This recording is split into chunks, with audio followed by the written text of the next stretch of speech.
Sejam todos bem-vindos ao nosso Evangelho no Lar da Casa Virtual Luz Espírita. Com auxílio e proteção dos benfeitores da Colônia Espiritual Maria de Nazaré, o nosso grupo, em nome de toda a Cavile, agradece por nos receber em seus lares. A nossa equipe está composta por mim, Cris, com a prece inicial, pelo nosso irmão Ney com a leitura do capítulo de hoje do livro Vinha de Luz, seguindo os comentários dos nossos irmãos Elisete e Alexandre. Vamos emanar boas energias para levar luz e conforto aos lares materiais e espirituais, bem como toda a espiritualidade protetora presente, onde quer que se encontre, na harmonização dos lares e purificação das águas. Lembrando que deve ser um recipiente exclusivo para cada pessoa ou animal, pois os remédios espirituais são colocados de acordo com a necessidade de cada um. Então vamos fechar os nossos olhos, acalmar os nossos pensamentos, conectando com os nossos mentores. Agradecemos a espiritualidade, ao nosso Mestre Jesus, pela oportunidade do estudo de hoje, que possamos absorver cada ensinamento para colocar em prática no nosso dia a dia, também assim com os nossos pensamentos. Pedimos que esse Evangelho leve luz para todos os lares, acalmando todos os corações, trazendo paz e harmonia para todo o nosso planeta. Assim conectados com essa energia de luz, de amor, juntos com os nossos mentores, pedimos a permissão para iniciar os nossos estudos. Que assim seja, damos graças a Deus. A nossa reflexão de hoje é do livro Vinha de Luz, capítulo 120, Herdeiros, psicografado por Chico Xavier pelo Espírito de Emmanuel. E se nós somos filhos, somos logo herdeiros também, herdeiro de Deus e co-herdeiro do Cristo. Paulo está em Romanos 8, versículo 17. Incompreensivelmente, muitas escolas religiosas, através dos seus expositores, relegam o homem à esfera da miserabilidade absoluta. Púlpitos, tribunas, praças, livros de jornais estão repletos de tremendas acusações. Os filhos da terra são categorizados à conta de réus e de penas últimas. Ninguém contesta que o homem, na condição de aluno em crescimento da sabedoria universal, tem errado em todos os tempos. Ninguém ignora que o crime ainda obceca muitas vezes o pensamento das criaturas terrestres. Entretanto, é indispensável restabelecer a verdade essencial. Se muitas almas permanecem caídas, Deus lhe renova diariamente a oportunidade de reerguimento. Além disso, o Evangelho é roteiro de otimismo. Paulo, em sua epístola aos Romanos, confere aos homens com justiça o título de herdeiro do Pai e co-herdeiro do Cristo. Por que razão dilataria a paciência do céu para conosco se nós, os trabalhadores encarnados e desencarnados da terra, não passarmos de ser desventurados e inúteis? Seria justa a renovação do ensejo do aprimoramento das criaturas irremediavelmente malditas? É necessário fortalecer a fé sublime e elevarmos ao alto, sem nos esquecermos de que o alto deposita a santificada fé em nós. Que a humanidade não nos menospreze a esperança. Não somos fantasmas de penas eternas, e sim herdeiros da glória celestial. Não obstante nossas antigas imperfeições, o homem imperativo de felicidade, porém, exige que nos eduquemos convenientemente, habilitando-nos a posse imorredora de herança divina. Olvidemos o desperdício da energia, os caprichos da infância espiritual e cresçamos para ser com o Pai, tutor de nós mesmos. Esse capítulo 120 do livro Vinha de Luz, intitulado Herdeiro, ele traz uma reflexão profunda sobre a verdadeira condição do ser humano diante de Deus e do universo. baseado na Epístola de Paulo aos Romanos, que afirma: se nós somos filhos, somos logo herdeiros também, herdeiro de Deus e co-herdeiro do Cristo. Ele desafia a visão depreciativa que algumas tradições religiosas impõem aos homens, retratando-os como seres condenados à miséria espiritual. Já o autor Emmanuel, através da psicografia de Chico Xavier, ele nos alerta para o equívoco de relegar a humanidade à condição de réus sem esperança. Embora reconheçamos que o ser humano, em sua jornada evolutiva, tenha cometido erros e muitas vezes ainda esteja envolvido em pensamento de ações equivocadas, ele enfatiza a necessidade de resgatar a verdade essencial da nossa natureza espiritual. Deus, como nosso Pai amoroso, e constantemente nos oferece novas oportunidades de reerguimento e aprendizado. Mesmo para aquelas almas que parecem mais perdidas ou caídas, o Criador não cessa de proporcionar chance de renovação e crescimento. O Evangelho, que Emmanuel descreve como roteiro de otimismo divino, é a prova desse amor incondicional, da confiança que Deus deposita em cada um de seus filhos. Paulo, a nos conferir o título de herdeiros de Deus e co-herdeiro de Jesus, não só reafirma a nossa dignidade espiritual, mas também nos coloca como participando do processo divino da evolução. Se o céu continua a estender pacientemente suas bênçãos e oportunidades, é porque acredita em nosso potencial de crescimento e redenção. Seria incoerente oferecer tanta chance de aprimoramento a seres considerados irremediavelmente malditos. Ao contrário, somos seres em processo de aperfeiçoamento. A nossa herança divina nos chama a responsabilidade de nos educarmos, de superarmos nossas imperfeições e de nos tornarmos, junto ao Pai, os tutores do nosso próprio destino. Emmanuel, ele sublinha que não somos condenados à pena eterna, mas sim herdeiros da glória celestial, porque essa herança, no entanto, não nos é entregue de forma automática ou sem esforço. Para alcançá-la, precisamos nos educar espiritualmente, abandonar os caprichos e o desperdício da infância espiritual e crescermos na maturidade e sabedoria. Porque esse crescimento é que nos habilita a assumir a posse morredora da herança divina, que é a felicidade plena e eterna. Emmanuel nos convida, portanto, a fortalecer a nossa fé em Deus, lembrando-nos que o alto também deposita a fé em nós. E essa relação de confiança mútua entre o Criador e a criatura é o que impulsiona a nossa jornada evolutiva.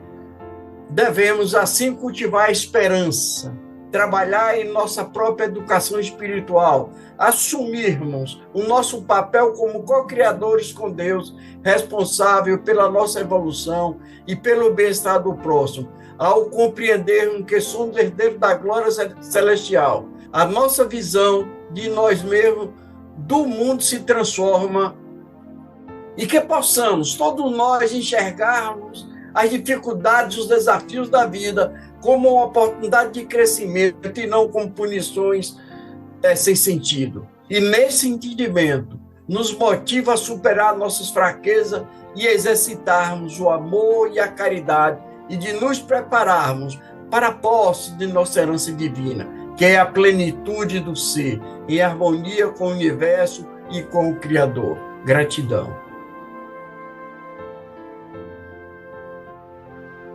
Somos filhos de Deus e herdeiros dos ensinamentos do Cristo. Vivemos em crescimento e errando muito ainda. Somos muito críticos dos erros dos outros, mas não somos críticos dos nossos erros. Somos herdeiros do Pai e co-herdeiros de Jesus. Estamos sempre cobrando a nossa herança, que é as bênçãos e o perdão do Pai, mas o que fizemos para merecer essa herança. Sempre queremos aquilo que não nos pertence. Como na parábola, né, o filho pródigo, a herança que foi dividida igualmente, antes filhos a terem direito a essa herança. Para aquele filho que pediu para ir embora, cobrou a sua herança, a sua parte. E o pai fez a divisão igualmente e deu para o outro filho que ficou com ele. Estamos nós sempre nos vitimizando pelo que perdemos, principalmente aquilo que ainda não nos pertence. Deus nos dá sua herança e nós usamos para nosso próprio benefício, mas quando perdemos, sofremos, caídos, reclamamos a falta de Deus, mas Ele nos deu e sempre nos dá oportunidades, como o pai do filho pródigo o deu, que perdeu toda a sua herança, ficou sem nada, mas o amor de pai é muito maior e o acolheu, assim como o nosso Pai, nosso Deus, nos acolhe, nos dá a oportunidade de reparação e regeneração, de fazer novamente o caminho perdido, talvez não como nós queremos, mas o verdadeiro caminho da renovação. Devemos ter a mesma fé em nós como nosso Pai tem, e devemos retribuir essa fé que Ele tem em nós, voltando para o caminho reto, da humildade, na caridade e honrar a herança deixada para nós. Gratidão. Bom, vou tentar complementar, né, a reflexão dos nossos irmãos. E é importante a gente trabalhar um pouco a história do teísmo, né, para a gente poder entender. Há muito tempo, Moisés, o grande profeta e sábio, que pode ser considerado um dos mais notáveis médiuns da antiguidade, por assim dizer, trouxe a palavra divina e a certeza do Deus único. E com a sua liderança, ele conseguiu que alguns compreendessem essa mensagem e o seguissem, incorporando conceitos revolucionários ao seu povo, algo extraordinário para aquela época. Contudo, devido às limitações naturais de um povo que ainda engatinhava na jornada espiritual, na jornada evolutiva da humanidade, Moisés não pôde apresentar um conceito mais abrangente da figura divina. E se nós pensarmos um pouquinho daquele tempo, nós podemos entender Deus como um ser com paixões humanas, né? Um Deus punitivo, vingativo, eu diria até tribal, que julgava e condenava suas criaturas com severidade. Daí o tempo passa. E quando o Mestre Jesus chega ao meio desse povo, cerca de 1.200 anos depois, essa ideia do Deus único já era amplamente aceita. A base, então, estava solidamente estabelecida para que a mensagem gloriosa de Jesus, do divino mensageiro, chegasse. Jesus veio com grande amor e misericórdia nos ensinar que Deus não é apenas único, mas também o Pai de todos nós. E aí a mensagem importante dele. Essa maravilhosa mensagem de Jesus nos aproximou do Criador de uma maneira nunca antes vista na história da humanidade.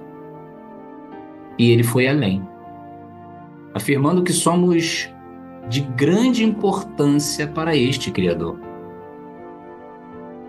Então era chegado o momento de nós compreendermos a relevância, né, a relevância que nós temos, que a humanidade tem para o Criador.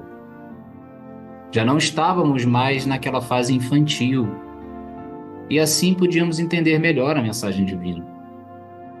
No entanto, não podemos ignorar que ainda estamos muito aquém da possibilidade que vislumbramos para o futuro. Talvez por essa razão, muitos ainda concebem ideias bastante limitadas sobre nós, seres humanos. Mas isso faz parte da lei do progresso. Importante falar de Platão. Platão foi um filósofo grego que viveu em Atenas aproximadamente 400 anos antes de Cristo. E ele traz em seu interessante conceito do mito da caverna alguns ensinamentos relevantes, como a ideia de que aquele que está no interior da caverna, sem luz, vendo apenas o mundo das formas através das sombras, é alguém que precisa ser guiado. Ou seja, lá no latim, seria chamado alúminos, alguém que precisa ser guiado para a luz. E, curiosamente, esse termo deu origem à palavra que hoje conhecemos como aluno, aquele que busca a luz através do aprendizado. Somos nós. Portanto, devemos encarar a nossa condição como ainda necessitados de aprendizado para sairmos da escuridão da caverna que existe em nós, em direção ao mundo exterior, ao mundo da luz, herdando essa divina luz do Criador. E essa busca só depende de cada um de nós. Nosso planeta, ainda classificado como um mundo de provas e expiações, abriga uma vasta gama de espíritos que necessitam de oportunidades para corrigir seus erros passados. Por isso, o mal ainda predomina em grande parte. Entretanto, a mensagem do benfeitor Emmanuel é clara: somos herdeiros do Pai. E esse Pai nos ama. E a cada novo dia, a cada nova conquista, a cada nova oportunidade nesse plano físico, Ele nos concede a chance de resgatar nossas condutas equivocadas, seja espiando, seja provando e conquistando as condições necessárias para ascendermos na escada da evolução. E como herdeiros do Criador, somos, segundo Paulo, co-herdeiros de Cristo. Cristo se aproxima de nós como um irmão mais velho, aquele irmão experiente, que guia o irmão que ainda precisa de ajuda para caminhar. Nesse sentido, a doutrina espírita, como consolador prometido por esse irmão maior, vem nos lembrar da importância do Mestre e de seus ensinamentos, mostrando o quanto ele tem fé incontestável em cada um de nós. E aí eu lembro Chico Xavier, que em sua sabedoria e humildade nos lembra: embora ninguém possa voltar atrás e fazer um novo começo, qualquer um pode começar agora e fazer um novo fim. Essa frase, ela ecoa, reverbera a mensagem de Jesus, incentivando-nos a buscar a reforma íntima e a evolução espiritual, caminhando sempre em direção à luz. Concluo, portanto, que Jesus é o nosso guia e modelo no caminho até o Pai. Sigamos seus passos, caminhemos com Ele e para Ele, a fim de nos educarmos, nos reformarmos e trabalharmos nossas condutas para fazermos jus a essa divina e gloriosa herança, de que nos fala o apóstolo dos gentios, com sua maravilhosa mensagem de luz. Paz e luz a todos. Gratidão.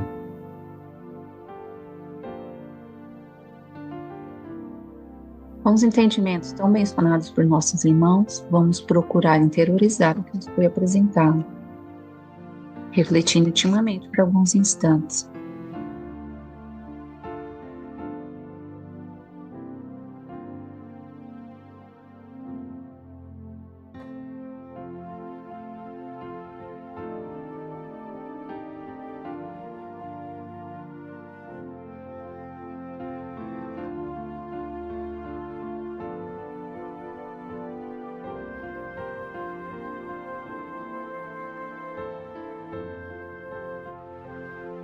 Elevemos os nossos pensamentos a Deus e, com o auxílio dos espíritos de luz da colônia espiritual Maria de Nazaré, pedimos paz e harmonia para todos que estão conectados conosco neste momento de amor, bem como a emissão das boas energias aos nossos familiares e irmãos encarnados e aqueles que se encontram no plano espiritual. Por fim, pedimos ao Senhor Jesus e aos guias espirituais, principalmente aos integrantes das correntes médicas do espaço, que coloque em nossas águas os fluidos astrais, vitais e espirituais, a que cada um necessita para curar todas as enfermidades físicas, emocionais e espirituais, proporcionando saúde, vitalidade e equilíbrio nos trabalhos do bem. Finalizando, solicitamos a nossa irmã Lisete para conduzir a prece final. É com gratidão que chegamos ao fim de mais um evangelho de amor e de ensinamentos. Agradecemos a espiritualidade amiga que se fez presente, nos inspirando. Possamos receber toda essa luz de conhecimento e, com o auxílio da nossa Mãe Maria de Nazaré, consigamos tirar as lições necessárias para nosso crescimento. Pedimos a permissão para encerrarmos nosso Evangelho e receber todas as bênçãos para a nossa vida e as de nossos irmãos, que, como nós, estão em busca da palavra do Cristo e devemos colocar em prática enquanto encarnados e neste plano. Gratidão, Pai Maior, por mais essa oportunidade. Gratidão e que assim seja.